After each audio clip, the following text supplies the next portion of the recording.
Good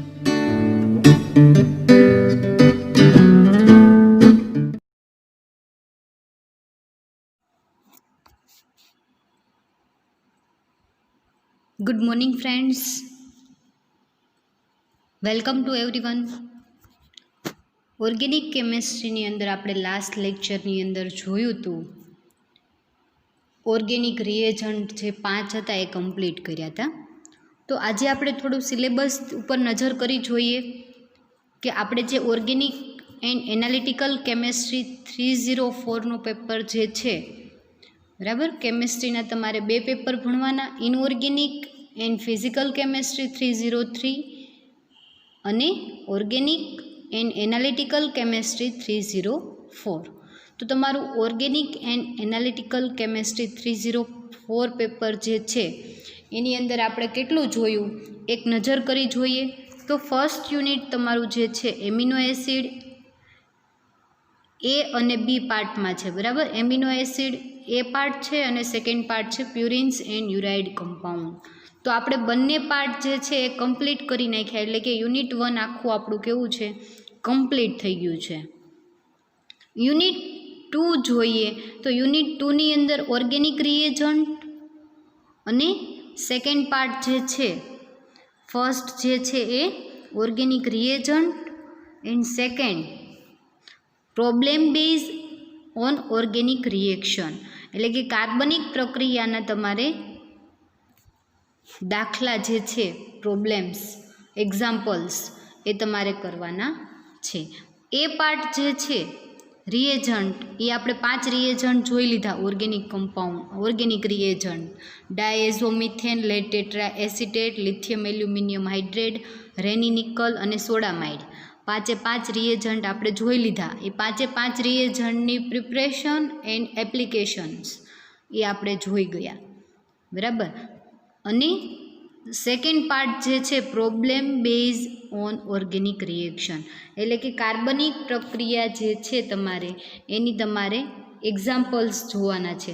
તો કઈ organic reaction એની અંદર જોવાની છે, તો તમે એકદમ simple reaction, oxidation, reduction, acetylation, nitration, diazotization, આવી બધી રિએક્શન જે છે, સલ્ફોનેશન, આવી બધી રિએક્શન તમારે જે છે આ ઓર્ગેનિક રિએક્શનની અંદર એક્ઝામ્પલ્સ તરીકે તમારે કરવાની છે. તો તમારા સિલેબસમાં 8 થી 9 રિએક્શન જે છે એ આપણે જોઈ લેશું, પરંતુ એ એક્ઝામ્પલ્સ સ્વરૂપે છે તમારે, બરાબર. ઓર્ગેનિક રિએક્શન હોય તો આગળ આપણે જોઈ લઈએ કે નાઇટ્રેશન પ્રોસેસ છે એ આપણને ખ્યાલ આવી જાય. ઉદાહરણ તરીકે તમે લ્યો કે બેન્ઝીનનું નાઇટ્રેશન કરતાં નાઇટ્રોબેન્ઝીન મળે છે, તો એ રિએક્શન આપણને ખ્યાલ આવી જાય. પરંતુ જ્યારે તમે એના એક્ઝામ્પલ્સ સ્વરૂપે જુઓ ત્યારે તમારે ઇમેજિનેશન, એટલે તમને એક રકમ આપેલી હોય એને તમારે ઇમેજ કરવી પડે કે આ રકમ છે તો આ રિએક્શન આવી રીતના તમારે કરવાની થશે, બરાબર. તો એ જે 7 થી 8 રિએક્શન તમારા સિલેબસમાં છે એ જ્યારે ઓફલાઈન લેક્ચર ચાલુ થશે ત્યારે આપણે ક્લાસની અંદર જોઈ લઈશું, બરાબર. તો તમારે યુનિટ 1 જે છે આખું કમ્પ્લીટ છે, એમિનો એસિડ અને પ્યુરિન્સ. સેકન્ડ યુનિટની અંદર રિએજન્ટ અને problem base on organic reaction, અને એનો જે સી પાર્ટ છે, role of organic reagent in qualitative analysis, એટલે કે એ એનાલિટિકલ કેમેસ્ટ્રીનો એક પાર્ટ છે તમારે, બરાબર. એટલે સેકન્ડ યુનિટ અને ફર્સ્ટ યુનિટ બંને તમારા કેવા થઈ જાય, કમ્પ્લીટ થઈ જાય. પરંતુ આ જે એનાલિટિકલ કેમેસ્ટ્રીનો પાર્ટ જે છે એને આપણે અત્યારે બાકી રાખીએ અને યુનિટ 3ની અંદર ઓર્ગેનિક પોર્શન જે છે એને આપણે જોઈએ. તો એની અંદર તમારે રિએક્ટિવ મિથિલિન ગ્રુપ, યુનિટ 3 એ reactive methylene group. Methylene group એટલે તમને ખબર છે CH2 ગ્રુપ, પરંતુ રિએક્ટિવ એટલે કે સક્રિય મિથિલિન ગ્રુપ જે છે એના વિશે તમારે જોવાનું છે. તો એ જે છે એ આપણે જોઈએ. અને એના પછી માઇક્રોમોલેક્યુલ્સ, બરાબર. માઇક્રોમોલેક્યુલ્સ જે છે એ, અને એનો સી પાર્ટ કેટાલિસિસ જે છે એ, બરાબર. તો આ એક જે છે એ તમારું યુનિટ 3 છે. યુનિટ 4ની અંદર ક્લાસિકલ મેથડ ફોર એનાલિસિસ, અને એના પછી estimation of organic functional group, એટલે કે ઓર્ગેનિક કાર્બનિક ફંક્શનલ ક્રિયાશીલ સમૂહ જે છે એનું તમારે એસ્ટિમેશન કરવાનું છે. તો આ જે છે તમારું યુનિટ 4, યુનિટ 3, યુનિટ 2 અને યુનિટ 1, 4 યુનિટ જે છે એને અંદર આપણે કેટલું જોયું તો કે યુનિટ 1 જે છે આખું કેવું થઈ ગયું, કમ્પ્લીટ થઈ ગયું. યુનિટ 2 એ જે છે એ કમ્પ્લીટ થઈ ગયું. હવે આ જે છે એ તમે ઓફલાઈન લેક્ચરમાં ભણી લેશું.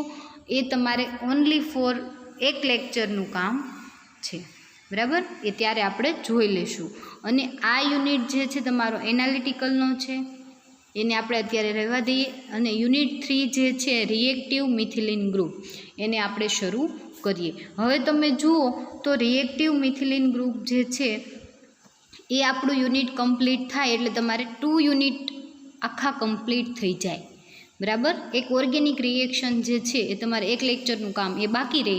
એ સિવાય તમારા 2 યુનિટ આખા કેવા થઈ જાય, કમ્પ્લીટ થઈ જાય, બરાબર. એટલે ઓર્ગેનિક કેમિસ્ટ્રીનો મોટા ભાગનો પોર્શન તમારો પૂરો થઈ ગયો. અને આ યુનિટનો તમારે એમ કહો કે તમે 60% સિલેબસ જે છે એ ઓર્ગેનિક કેમિસ્ટ્રીનો છે અને એ તમારો પૂરો થઈ જાય એટલે યુનિટ તમારા પેપર જે છે તમારું એ 60% પેપર કમ્પ્લીટ થઈ જાય, બરાબર.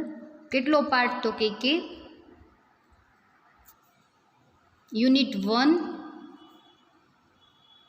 પછી આ માઇક્રોમોલેક્યુલ્સ એન્ડ કેટાલિસિસ છે એ, રિએક્ટિવ મિથિલિન ગ્રુપ અને રિએજન્ટ, આટલું જે છે એ તમારું કમ્પ્લીટ થઈ જાય એટલે 60% સિલેબસ છે એ કેવો થઈ જાય, કમ્પ્લીટ થઈ જાય તમારું, બરાબર. તો આપણે આજે જોઈએ રિએક્ટિવ મિથિલિન ગ્રુપ. આજનું જે યુનિટ આપણે સ્ટાર્ટ કરીએ એ રિએક્ટિવ મિથિલિન ગ્રુપ જે છે એ આપણે જોઈએ. તો યુનિટ 1 જે છે એ કમ્પ્લીટ, જેની ટેસ્ટ આપણે થોડા ટાઈમમાં લઈ લેશું. એના પછી રિએજન્ટ છે એ કમ્પ્લીટ, આ તમારું એક લેક્ચરનું કામ છે. અને આ જે આપણે કમ્પ્લીટ કરીએ એટલે તમારા 2 યુનિટ કેવા થઈ જાય, કમ્પ્લીટ થઈ જાય. ઓકે, તો આ તમારો સિલેબસ છે, સિલેબસના યુનિટના નામ છે. ઓકે, તો આપણે જોઈએ આજે રિએક્ટિવ મિથિલિન ગ્રુપ. તો તમને ફર્સ્ટ તો નામ ઉપરથી ખ્યાલ આવી જાય કે રિએક્ટિવ મિથિલિન ગ્રુપ, બરાબર. તો આપણે એ જોઈએ પહેલાં કે રિએક્ટિવ મિથિલિન ગ્રુપ કોને કહેવાય. તો નામ જુઓ તો મિથિલિન ગ્રુપ, મિથિલિન એટલે કે મિથિલિન, મિથેન ઉપરથી આવેલું મિથિલિન, બરાબર. તો આપણે જોઈએ કે CH4 એટલે કે મિથેન, CH4 એટલે શું થાય તો કે મિથેન. પરંતુ CH4 ને આવી રીતે લખાય ન લખાય, બરાબર. તો કઈ રીતે લખાય, CH4 મિથેન લખવું હોય તો CH અને 4 એને હંમેશા કઈ રીતે લખાય, આવી રીતે લખાય. CH4 એટલે મિથેન, એક કાર્બનવાળું અને 4 હાઇડ્રોજનવાળું મિથેન કમ્પાઉન્ડ, આલ્કેન કમ્પાઉન્ડ એવું તમે કહો તો ચાલે. કે આલ્કેન શ્રેણીનું ફર્સ્ટ કમ્પાઉન્ડ જે છે એક શું છે તો કે મિથેન કમ્પાઉન્ડ છે. તો એના ઉપરથી આવેલું મિથિલિન નામ. કઈ રીતે એના ઉપરથી આવેલું મિથિલિન તો કે CH4 જે છે એ કાર્બન જે છે એની કેટલી વેલેન્સી છે, 4. તમને ખ્યાલ છે કાર્બનની 4 વેલેન્સી. 4 વેલેન્સી જે છે એમાં 4 કાર્બન સાથે 4 હાઇડ્રોજન જોડાયેલા હોય તો એ શેની રચના કરે, મિથેન બનાવે. CH4 મિથેન કમ્પાઉન્ડની રચના થાય, બરાબર. હવે જે મિથેન છે એની સાથે જોડાયેલા 4 હાઇડ્રોજન, એમાંથી એક હાઇડ્રોજન રિમૂવ થઈ જાય તો કેટલા બને તો કે 3 થઈ જાય. 4માંથી એક હાઇડ્રોજન રિમૂવ થાય તો 3 થઈ જાય. અને એ કેવું તો કે એક્ટિવ મિથાઇલ ગ્રુપ કહેવાય, બરાબર. તમને ખ્યાલ છે કે મિથેન એમાંથી એક હાઇડ્રોજન રિમૂવ થાય, મિથાઇલ સમૂહ બને. ઇથેન, તો ઇથેનમાં 2 કાર્બન CH2 CH3 CH3. પરંતુ જ્યારે ઇથેનમાંથી એક હાઇડ્રોજન રિમૂવ થાય તો કયું ફંક્શનલ ગ્રુપ બને, ઇથાઇલ ગ્રુપ બને. એવી જ રીતે પ્રોપેન, તો પ્રોપેનમાં 3 કાર્બન છે, 3 કાર્બન જે છે એટલે કે CH3 CH2 CH3, બરાબર. તો પ્રોપેન જે છે એ પ્રોપેનમાંથી એક હાઇડ્રોજન રિમૂવ થાય તો બને પ્રોપાઇલ. એવી જ રીતે બ્યુટેન, કેટલા કાર્બન? 4 કાર્બન છે, એમાંથી એક હાઇડ્રોજન રિમૂવ થાય તો બ્યુટાઇલ બને. એવી જ રીતે આલ્કેન જે છે, આલ્કેનમાંથી તમે એક હાઇડ્રોજન રિમૂવ કરો તો તમને આલ્કાઇલ ગ્રુપ મળે. બરાબર. એ જે છે આપણે ક્યારે જોઈ ગયા? આઈયુપીએસસી નોમેનક્લેચર જે ફર્સ્ટ સેમેસ્ટરની અંદર આપણે જોયું હતું એની અંદર જોઈ ગયા કે આલ્કેન ગ્રુપ જે છે એમાંથી એક હાઇડ્રોજન રિમૂવ થાય તો તમને આલ્કાઇલ ગ્રુપ મળે. બરાબર. એટલે કે મિથેન જે છે CH4 એમાંથી એક હાઇડ્રોજન રિમૂવ થાય CH3 બને, એટલે કે મિથાઇલ ગ્રુપ બને. એવી જ રીતે CH2CH3 ઇથેન એટલે કે CH3CH3, પરંતુ એક હાઇડ્રોજન રિમૂવ થાય તો શું બને? ઇથાઇલ ગ્રુપ બને. એવી જ રીતે તમે જુઓ તો CH2 પાછું અહીંયા નીચે CH3 પ્રોપેન, 3 કાર્બનવાળું પ્રોપેન. તો પ્રોપેનમાં પણ એવી જ રીતે કે CH2 CH2 CH3 નીચે લખું જેનાથી તમને સમજાય. CH2 CH2 ને CH3 તો એનું નામ થશે પ્રોપાઇલ. પ્રોપેનમાંથી એક હાઇડ્રોજન રિમૂવ થાય અને શું બનશે? પ્રોપાઇલ બનશે. એવી જ રીતે જો બ્યુટેન હોય તો બ્યુટેનમાં CH2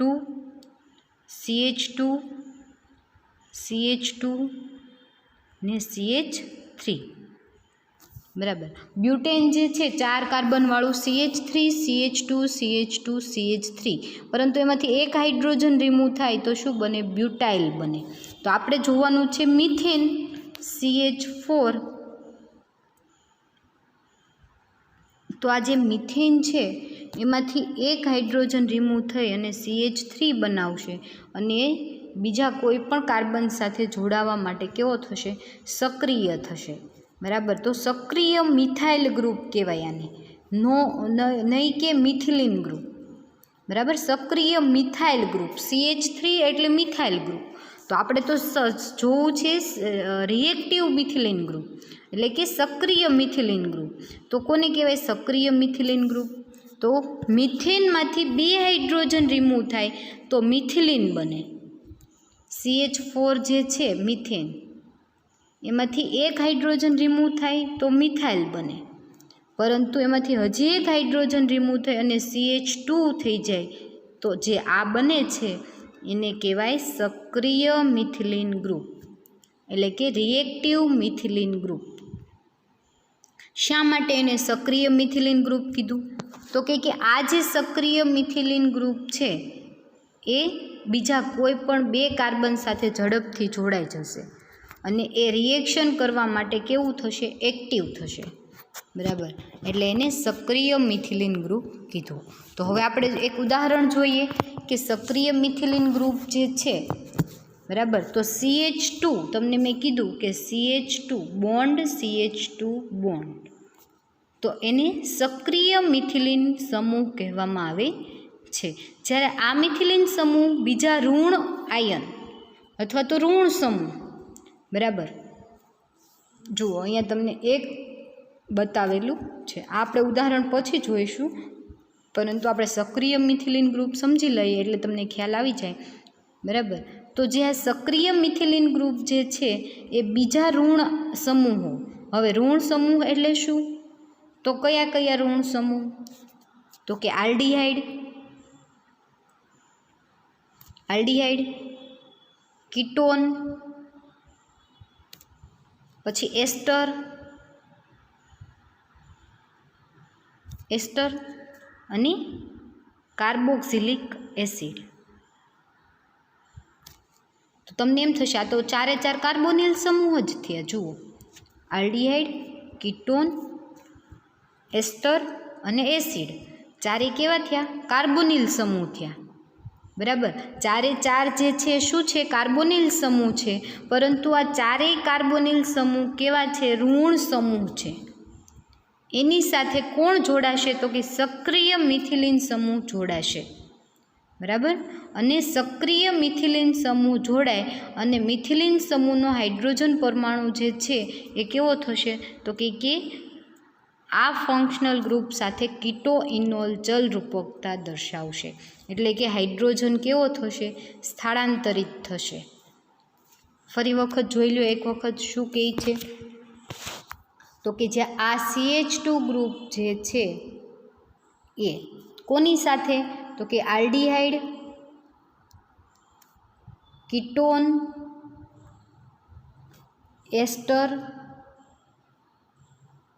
અને એસિડ. મિથિલિન સમૂહ જે છે એ ઋણ સમૂહ જેવા કે આલ્ડીહાઇડ, કીટોન, એસ્ટર અને એસિડ જેવા કાર્બનિક ક્રિયાશીલ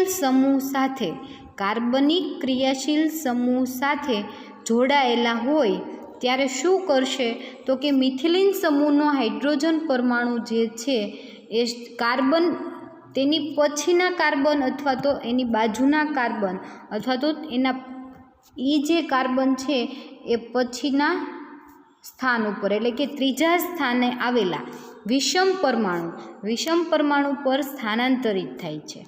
બરાબર. સક્રિય મિથિલિન ગ્રુપ જે છે એની પાસે રહેલો હાઇડ્રોજન જે છે એ કાર્બનથી ત્રીજા સ્થાન ઉપર એટલે આ જે છે પહેલો સ્થાન, આ બીજું સ્થાન અને આ ત્રીજું સ્થાન એ ત્રીજા સ્થાન પર આવેલા વિષમ પરમાણુ. તો વિષમ પરમાણુ પહેલાં તો કોને કહેવાય તો કે કાર્બન અને હાઇડ્રોજન સિવાયના ઓક્સિજન, નાઇટ્રોજન, સલ્ફર અને ફોસ્ફરસ આ બધા જે છે એ શું છે હિટ્રો એટમ છે એટલે કે વિષમ પરમાણુ છે. ફરીવાર એક વખત સમજો કે સક્રિય મિથિલિન સમૂહ જે છે એ સક્રિય મિથિલિન સમૂહ પરથી ત્રીજા સ્થાન ઉપર આવેલો વિષમ પરમાણુ તરીકે ઓક્સિજન, નાઇટ્રોજન, સલ્ફર અને ફોસ્ફરસ હોઈ શકે. કાર્બન અને હાઇડ્રોજન સિવાયના ઓક્સિજન, નાઇટ્રોજન, સલ્ફર કે ફોસ્ફરસ ત્રીજા સ્થાન ઉપર જે આવેલું છે એના ઉપર સ્થાનાંતરિત થશે. કોણ તો કે સક્રિય મિથિલિનમાં રહેલો હાઇડ્રોજન એના પર સ્થાનાંતરિત થશે એટલે કીટોન ફોર્મ છે એ શેમાં તો કે ઇનોલ ફોર્મની અંદર કન્વર્ટ થશે. હવે જુઓ તમને જે મેઇન સમૂહ મારે તમને મેઇન ક્રિયાશીલ સક્રિય મિથિલિન સમજાવવાનું છે એ હવે આપણે જોઈએ. બરાબર. અત્યાર સુધી ખાલી તમે યુનિટનું જે નામ છે એ સમજો છો. સક્રિય મિથિલિન સમૂહ કોને કહેવાય એ હજી તમે સમજો છો. બરાબર. એના માટે થઈને મેં તમને શું સમજાવ્યું તો કે CH4નું ઉદાહરણ લઈ અને સક્રિય મિથિલિન સમૂહ જે છે એ આપણે સમજ્યા. હવે તમને એક નીચે ઉદાહરણ આપેલું છે. તમે આ જે ઉદાહરણ છે એને ધ્યાનથી પહેલાં જોઈ લ્યો. એની અંદર તમને શું બતાય છે. બરાબર. તો તમને ફર્સ્ટ તો એક ફંક્શનલ ગ્રુપ દેખાણું. ફર્સ્ટ જે છે એની અંદર તમને એક કીટોન ગ્રુપ દેખાણું. બીજું તો કે સક્રિય મિથિલિન ગ્રુપ દેખાણું. હા, બે જ વસ્તુ દેખાય છે, બીજું કંઈ નથી દેખાતું. આ બાજુનું બંધારણ જે છે એની અંદર જુઓ તો સક્રિય મિથિલિનમાંથી હાઇડ્રોજનનું સ્થળાંતર થઈ ગયું અને ત્યાં ફંક્શનલ ગ્રુપ તરીકે કીટોનનું ઇનોલ બની ગયું. તો તમને એક વસ્તુ ખ્યાલ આવી કે આ જે બતાવે છે કીટો ઇનોલ ચલ રૂપકતા દર્શાવે છે. શું બતાવે છે? કીટો ઇનોલ ચલ રૂપકતા. બરાબર. હવે ચલ રૂપકતા એ આપણે જોઈ ગયા સેમેસ્ટર 1ની અંદર સ્ટીરિયો કેમેસ્ટ્રીમાં કે કીટો ઇનોલ ચલ રૂપકતા એક વિશિષ્ટ પ્રકારની સમઘટકતા છે જેમાં સક્રિય મિથિલિન સમૂહ પાસે આવેલો હાઇડ્રોજન એની બાજુમાં રહેલો કીટોન અથવા તો કોઈ બી કાર્બોનિલ સમૂહ છે એના પર સ્થાનાંતર થાય અને કીટોન ફોર્મ છે ઇનોલમાં રૂપાંતર પામે તો એને કીટો ઇનોલ ચલ રૂપકતા કહેવામાં આવે છે. આવું આપણે જોઈને આવ્યા. તો આ જે છે એ શું બતાવે છે? કીટો ઇનોલ ચલ રૂપકતા બતાવે છે. બરાબર. કીટો ઇનોલ ચલ રૂપકતા જુઓ, કીટોન ફોર્મ જે છે એ ઇનોલમાં કન્વર્ટ થયું. પણ ક્યારે કન્વર્ટ થયું?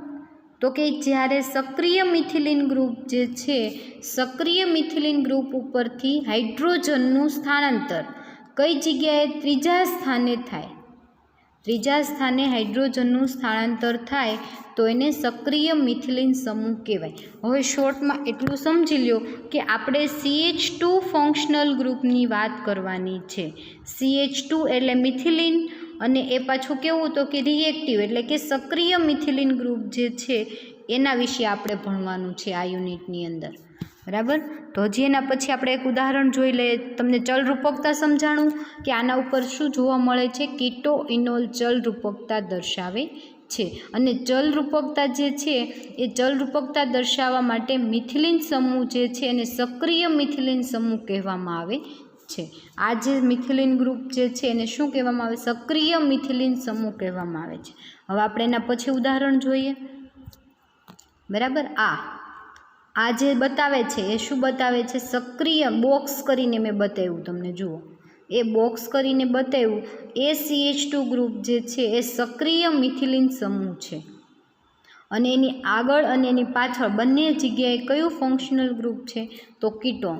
તો મેં તમને પહેલાં જ કીધું જ્યારે સક્રિય મિથિલિન સમૂહ જે છે એ બીજા ઋણ સમૂહ જેવા કે આલ્ડીહાઇડ, કીટોન અને કાર્બોક્સિલિક એસિડ અથવા તો એસ્ટર સાથે જોડાયેલા હોય છે.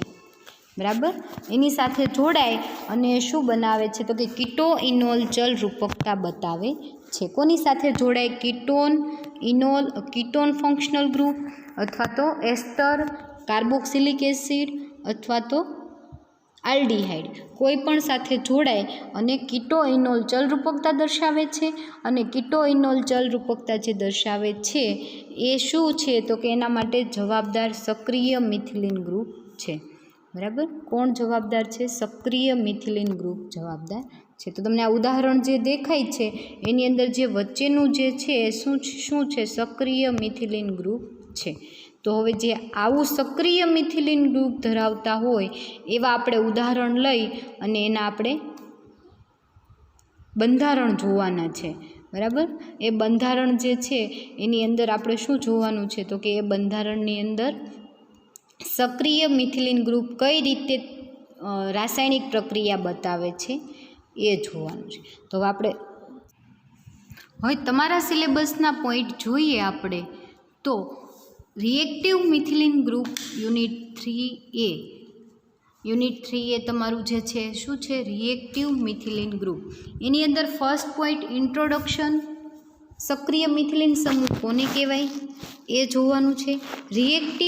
Reactivity of methylene group, methylene ગ્રુપની સક્રિયતા, synthesis of malonic ester and acetoacetic ester, એટલે મેલોનિક એસ્ટર અને એસિટોએસિટિક એસ્ટરનું સંશ્લેષણ.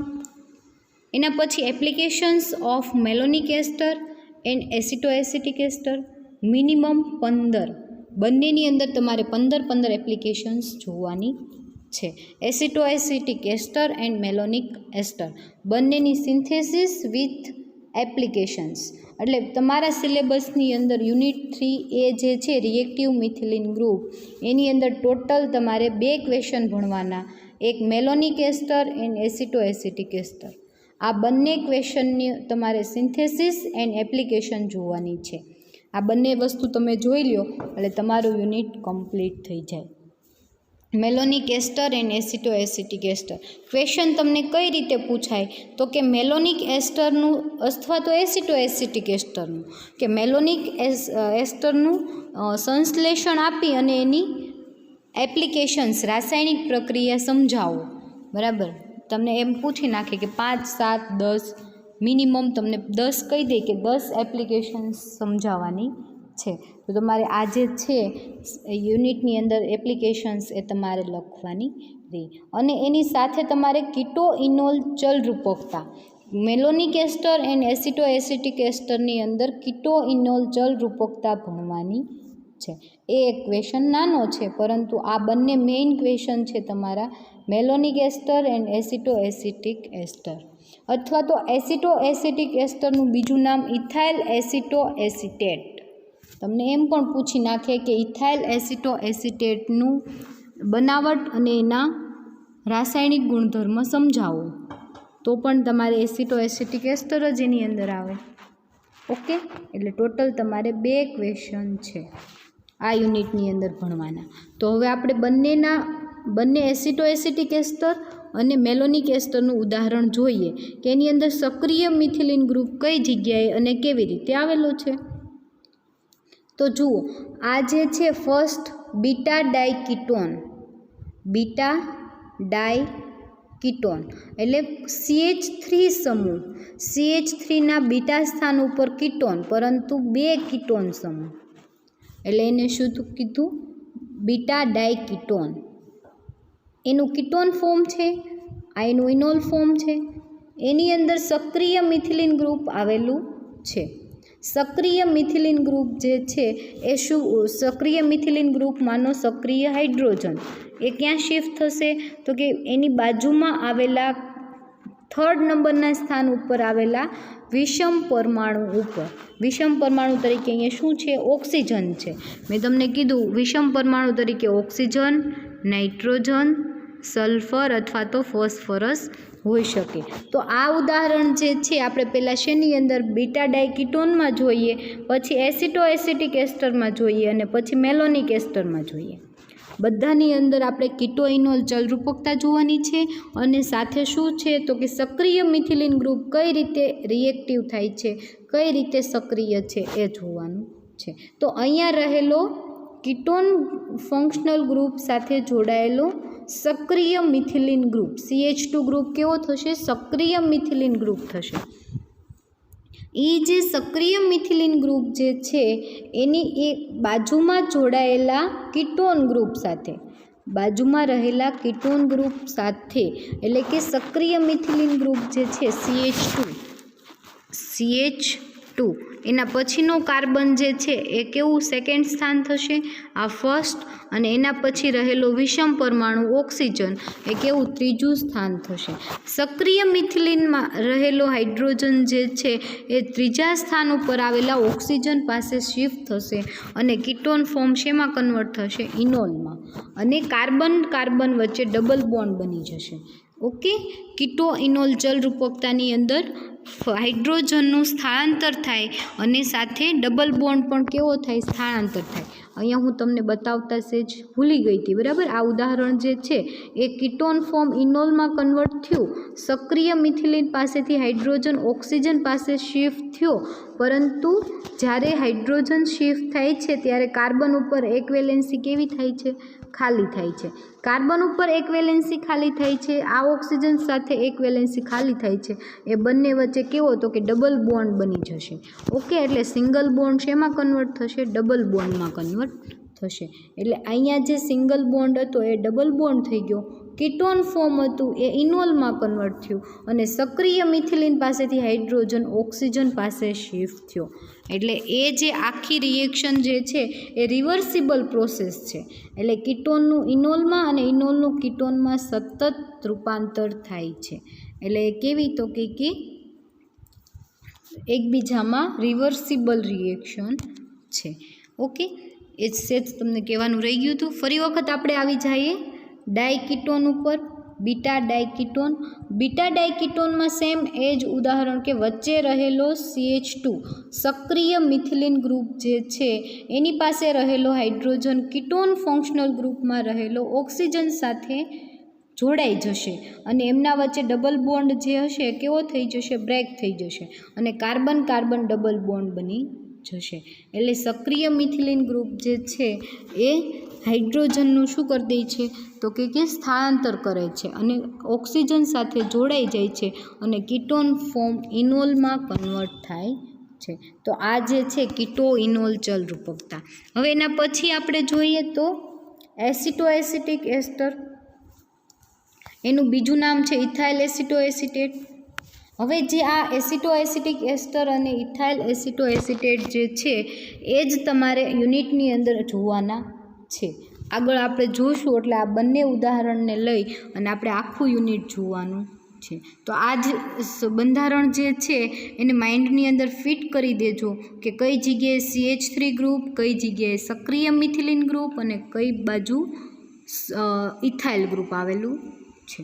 ઓકે, તો એ આ જે એસિટો એસિટિક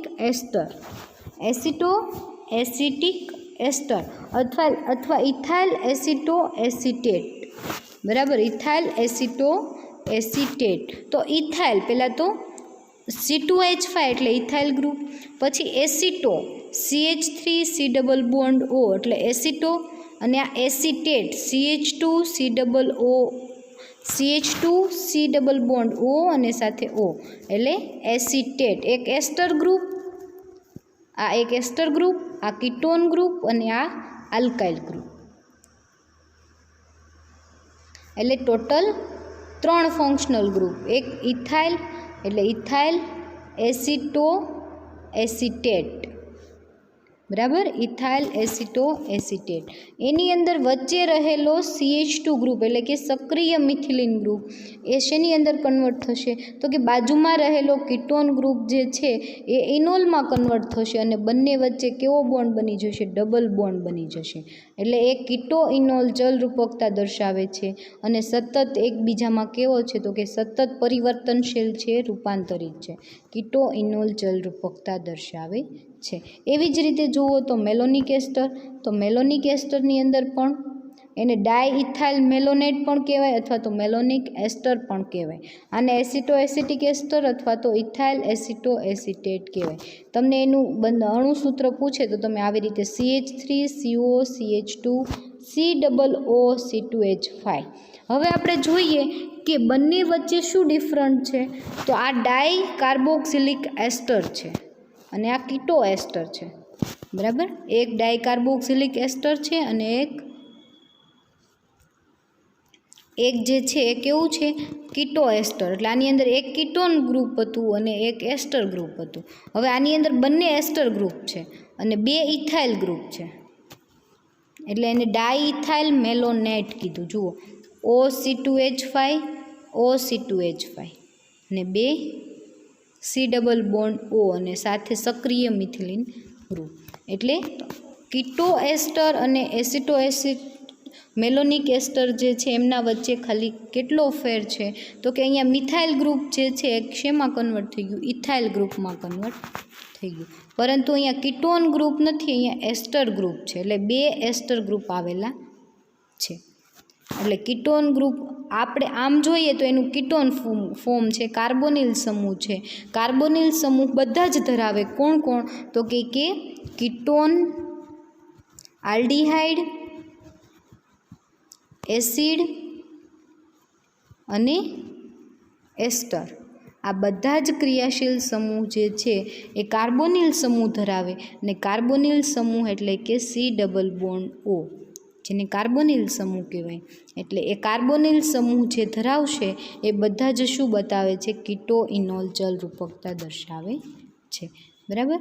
તો આ જે છે બંને બંધારણ ખાસ તમે માઇન્ડમાં બેસાડી દેજો કે કીટો ઇનોલ જલરૂપકતા કઈ રીતે બતાવે છે, મેલોનિક એસ્ટર કોને કહેવાય, એની એસિટો એસિટિક એસ્ટર કોને કહેવાય.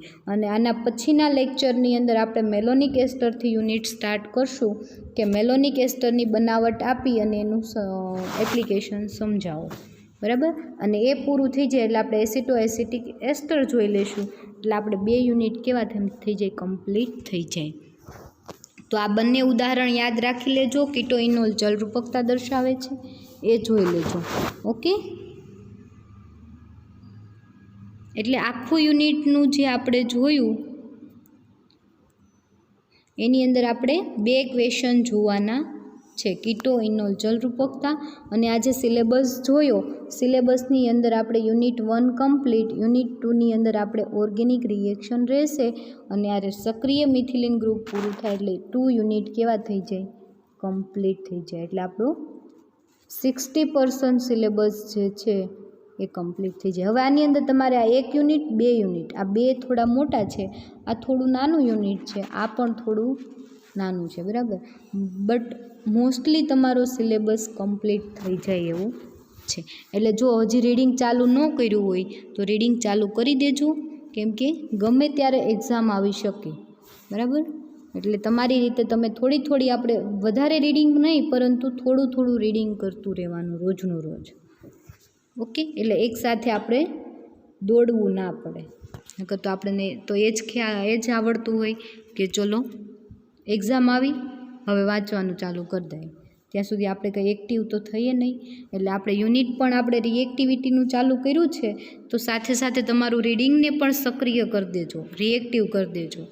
Okay, thank you.